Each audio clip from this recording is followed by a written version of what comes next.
સમગ્ર દેશમાં ભારતીય મજદૂર સંઘ દ્વારા કેન્દ્ર સરકાર દ્વારા શ્રમિકોને લઈને બજેટમાં કશું નહીં મળ્યું હોવાને પગલે આવેદનપત્ર પાઠવ્યું હતું। ભાવનગર શહેરમાં ભારતીય મજદૂર સંઘ દ્વારા શ્રમિકોના પ્રશ્નને લઈને સરકારમાં રજૂઆત કરવા છતાં કેન્દ્ર સરકારના બજેટ કે રાજ્ય સરકારના બજેટમાં કોઈ શ્રમિકને લઈને સંવેદના નહીં દર્શાવીને કોઈ લાભ નહીં આપ્યો હોવાને પગલે ધરણા યોજી કલેક્ટરને આવેદનપત્ર પાઠવી પોતાની માંગ મૂકી હતી। જો કે મજદૂર સંઘ દ્વારા રોષ પણ ઠાલવવામાં આવ્યો છે।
સરકાર સુધી પહોંચી અને શ્રમિકોના પ્રશ્નને ન્યાય મળે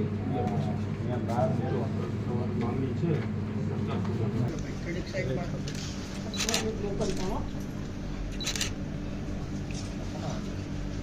મારી કાંઈ લઈ લેજો કે તમે કાં મોબાઈલ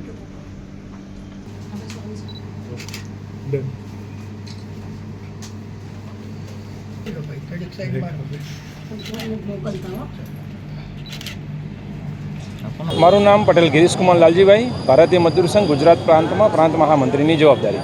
મિત્રો, ભારતીય મજદૂર સંઘ હંમેશા વાર્તાલાપમાં માનવાવાળું સંગઠન છે અને રાષ્ટ્રભાવના સાથે કામ કરતું સંગઠન છે।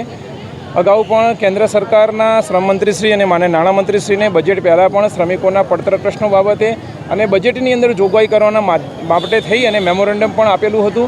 એ જ રીતે રાજ્ય સરકારની અંદર પણ જ્યારે 10 નવેમ્બરના દિવસે અમારી રિવરફ્રન્ટ ઉપર મોટી રેલી થઈ ત્યારે પણ આવેદન પુસ્તિકાના માધ્યમથી અમે શ્રમિકોના પ્રશ્નોનું નિરાકરણ કરવા માટેની જોગવાઈ કરવા માટેનું એ લોકોને આહવાન પણ કર્યું હતું। તેમ છતાં બંને સરકારો, કેન્દ્ર સરકાર અને રાજ્ય સરકાર દ્વારા કોઈપણ જાતના શ્રમિકો માટેની કોઈપણ બજેટમાં જોગવાઈ ના કરી, એનાથી ખૂબ જ નારાજગી છે। આપણે બધા લોકોને ખ્યાલ છે કે જે સ્ક્રીમ વર્કરો, ધારો કે આશા, આંગણવાડી, મધ્યાહન ભોજનના કામદારો ગ્રામીણ ફ્રૂટ લેવલ સુધી જોડાયેલા છે। સરકારની મોટાભાગની બધી જ યોજનાઓ એ લોકોના માધ્યમથી થઈ રહી છે। તેમ છતાંય શ્રમિકો પ્રત્યેની સંવેદના બજેટની અંદર સરકાર દ્વારા દાખવવામાં ના આવી। એટલે જ સમગ્ર ભારત વર્ષની અંદર આજે એક જ દિવસે ગુજરાતના 33 જિલ્લાઓની અંદર તમામ કલેક્ટર કચેરી ખાતે આજે ધરણા અને આવેદનપત્રનો કાર્યક્રમ ભારતીય મજદૂર સંઘ દ્વારા નક્કી થયેલ છે।